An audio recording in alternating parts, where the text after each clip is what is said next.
And now joining us in the studio to really talk about the ongoing IMF and World Bank meetings in Washington, D.C., where the virtually central bank governors and the captains of industry converge on D.C. to actually talk about how to move the world economy forward. It's Mr. Chris Kaka. You're welcome to Business Express. Thank you very much.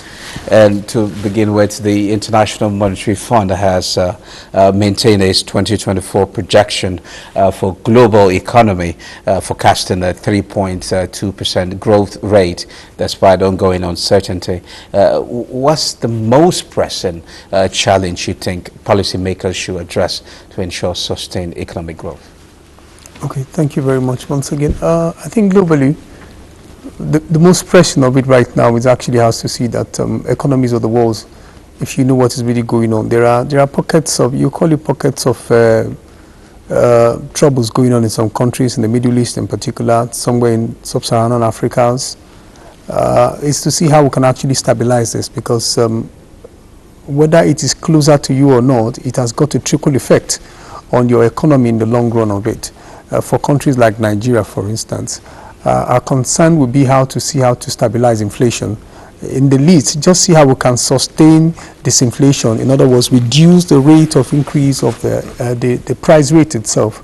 And if we're able to do that, we're sure we're on our way to beginning to have economic stability. But more importantly is the fact that the current ongoing reforms should actually continue, because we are so sure that there's going to be light at the end of the tunnel following the current the statistics available in terms of achievements that has come out of that particular ongoing reforms in the country right now. But can we actually, we so much talk about data and statistics, but if you were to relate this to the common man on the street, he will feel, I mean, he will have a different perspective to this whole thing. So how can we actually tell the common man in the street that things are actually getting better?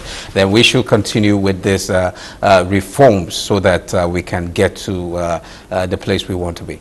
Okay, thank you very much. Before this government came in May 2023, you needed to see our debt statistics. I need to tell you that we're actually heading for a very, very bad place at the end of the day. If the new government had come in, let's just speculate it, and say it also continues to borrow to actually finance its development function, I can tell you we would have been at a point right now where we are not only able to service our debt, but every revenue we generate, almost about 99% of them will go to servicing the existing and new debts that the government is actually trying to bring in. And what it would then mean with that, Nigerian would then be like a man, forgive that analogy, that leaves from hand to mouth, nothing to save. And that is very, very risky for an economy. So what we have going on at the moment are some form of reforms that are actually helping us. If you check our debt deficit at the moment, it has actually improved. As at the end of 2023, we were at about 6 point something debt to GDP ratio. Right now, it has actually improved. We're at about 4.4 thereabout. If you look at foreign reserve as well, it has actually gone up as well. If you check the end of 2023, we were at about 32 thereabout billion US dollars. If you check it today, as at the middle of October, we're at about 38.8 billion US dollars. Yet it might not make sense to the common man on the street, but I can tell you that the only way it will make sense to them is in the long run, which might take a longer time. So for now, the least the government can do is actually try to see how you can bring up social interventions program to actually help people deal with the impact of the negative sides of the ongoing reforms at the moment, and that's what government is doing. Okay, now let's take this particular story, then we continue our conversation. Now, the International Monetary Fund on Tuesday maintained its 2024 projection for the global economy as inflation continues to moderate, although a high degree of uncertainty surrounds the world outlook. Looking beyond the one-year outlook, the IMF said the global economy faces a feeble period of medium-term growth, as it called for a slate of reforms in its latest World Economic Outlook during the annual meetings of the Fund and the World Bank in Washington. The IMF forecast the global economy to grow by 3.2% in 2024, and in 2025, unchanged from July's estimates. The IMF also raised its growth outlook for the U.S. to 2.8% this year, owing to stronger consumption and non-residential investment due to large wage gains. In the euro area, growth is expected to pick up to 0.8% due to better exports before rising to 1.2% in 2025 on stronger domestic demand. Falling interest rates are expected to spur economic growth in the UK by 1.1% in 2024 and 1.5% in 2025. Low-income countries have seen their growth revised downwards, some of it because of conflicts and climate shocks. Now, the decline in inflation without a global recession is a major achievement. Much of that disinflation can be attributed to the unwinding of the unique combination of supply and demand shocks that caused the inflation in the first place, together with improvements in labor supply due to immigration in many advanced countries. But monetary policy played a decisive role, keeping inflation expectations anchored. Now, despite the good news on inflation, risks are now tilted to the downside. These downside risks include an escalation in regional conflicts, especially in the Middle East, which could pose serious risks for commodity markets. Policy shifts toward undesirable trade and industrial policies could also significantly lower output. A sharp reduction in migration into advanced economies, which can unwind some of the supply gains that helped ease inflation in recent quarters. This could trigger an abrupt tightening of global financial conditions that would further depress output. And together, these represent about 1.6% of global output in 2026. Okay, you've just had the outlook there, 3.2% for globally, and Nigeria is actually around 2.9%, and I think Sub-Saharan Africa somehow similar. It didn't actually specify here, but the thing here is, what do you make of this progress that we're making? 2.9%, is it actually the place we want to be? 2.9%, is it actually, if we could sustain the momentum or at least get to implement some of these reforms, maybe we'll get to a point where we can possibly say, okay, we can maybe achieve the $1 trillion economy in in a very short time. Okay, first is, I think I heard what you said. You must understand that they are just predictions, as it were, and the IMF has a global view of issues and then give you what the parameters will be. And it's also helped to economists to prepare their minds against what the eventualities might actually be. Like you rightly said, in 2023, it was actually 2.9 they predicted. 2024, the same thing. And then for 2025, it's about 3.2, which is almost about the average of the global statistics that IMF has also projected. For us, it's actually been progress, because even as at the first quarter of 2024, we had actually reached at about 2.9 thereabout in terms of growth.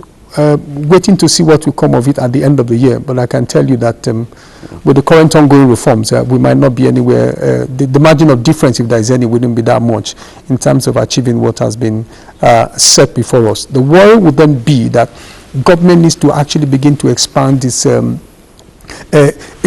policies to actually engage more citizens, so that we don't have dissenting voices distracting people's trying to say this is actually not right, but we then be able to carry the citizen along and say, look, what we're doing is for the long-term betterment of our country, but those are the current challenges we must face.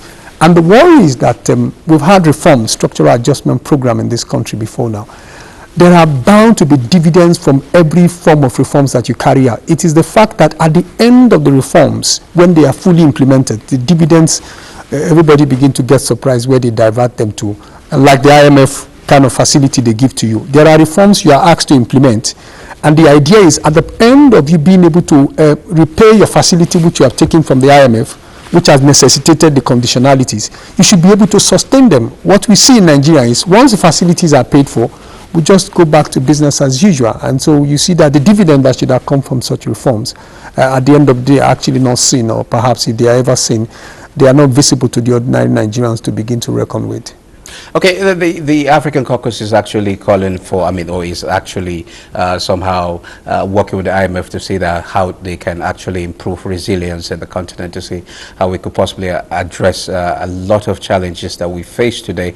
Which areas do you think that they should focus on so that we'll have the desired resilience and, in addressing most of the problems that we face today?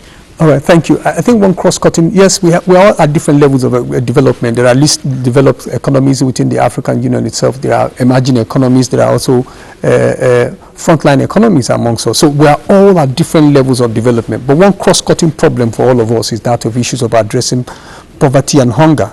And I think anything that can bring all of them together would be that particular thing. Beyond the fact that it is important to begin to see how you can stabilize, because there are pockets of insurgencies and civil unrest in some of this economy. But I think likely would be that there will be consensus on reforms, initiatives that are required to actually help address the issues of the continent hunger and starvation that is actually going on at the moment. And I think every assistance that we can get from the international community to deal with that, I'm sure it will be put on the table at that particular meeting, and it will form a major agenda in that particular discussions.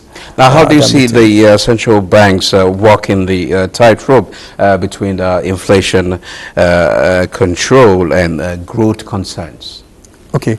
I think that's a very interesting question, because oftentimes the instruments used to actually check inflations are actually instruments that actually undermines your development. So what the central bank have also found out to do is that their monetary policy rate, which is like the threshold that guides other forms of rate, they have a disaggregated one for the productive sector and for those who are actually consuming. And that way you find that if you disaggregate it, for instance, for merchant banks and make a rate that is different for them, you find that production can still go on, export can still go on, while at the same time trying to curtail excessive consumption. Unfortunately, the current effort of the central bank has been undermined with the increase in the minimum wage right now, and you find that there's excess liquidity in the market now, other than what they were trying to do initially. I thought the latest inflation talked about, energy cost, rising energy cost. That's true. That's true. Well, we've seen now just a very, just when we expect the central bank to maybe start relaxing its monetary policies, and now with this particular increase, what do you expect them to do in the next, probably in the next MPC meeting? Okay, I don't expect them is just to reduce the rate of increase of what they're actually doing at the moment. If you watch the asymmetric corridor, it's almost 150. The other one was 250, 150. It's been going down. So the incremental rate is actually been going down, and the central bank wouldn't do beyond that. With the cost of energy, I think it's government trying to provide some interventions for them to be able to also reduce their cost of operations, because energy costs, electricity is gone up, the tariff rate is gone up, the fuel one is actually gone up. I was hearing this morning that the president was encouraging Nigeria, look, you better switch to CNGs as opposed to using the current energy source that we have as a way of actually going around it. Rather than pay the 1,000 plus, you perhaps might pay 200 naira for the CNG. So government needs to make these things available for everybody, make it affordable, and make this perhaps the shift much more easy for all Nigerians who intend to actually do it. For me, that might be a way around it. Okay, renewed focus on enhancing domestic resource mobilization is critical to somehow enhancing spending efficiency and developing a domestic financial market. Do you see Nigeria taking advantage of it? Because this is amongst the conversation that the IMF and the World Bank is actually having. Of course, I must say the IMF itself is actually not encouraging. If you check the reports they just released, the Global Economic Outlook, they're also not encouraging countries to begin to borrow externally, because it's actually a huge burden for them. I can tell you that more than 90% of Nigerian resources it generates is actually used in servicing debt, and that is telling on the kind of social interventions program that government can implement at the moment. I think what is really needed for us is to look inwards. There's a huge funds. There's a huge funds with the pension fund administrators, with insurance companies, and all the rest of them. And these are local interventions. These are local source of financing that we can actually leverage on. It wouldn't cost us much, because as the exchange rate, as our naira continue to devalue, cost of servicing these foreign debts also begins to go up. because you actually need more naira to actually pay a small token which you have taken initially. So it's about looking inwards, and that's what the IMF is also encouraging in this their last economic outlook just released in October, is to see how we can leverage some of these institutional financing options domestically to actually kickstart and promote our development in-house rather than going externally and then staying on a debt burden that you begin to ask for forgiveness sometimes in the future. Okay, beautiful. Thank you, Chris Kaka, for sharing your thought with us. We'll continue to keep a close watch on development while the spring meetings continue to, unfold. Thank you for coming. Thank you for having me.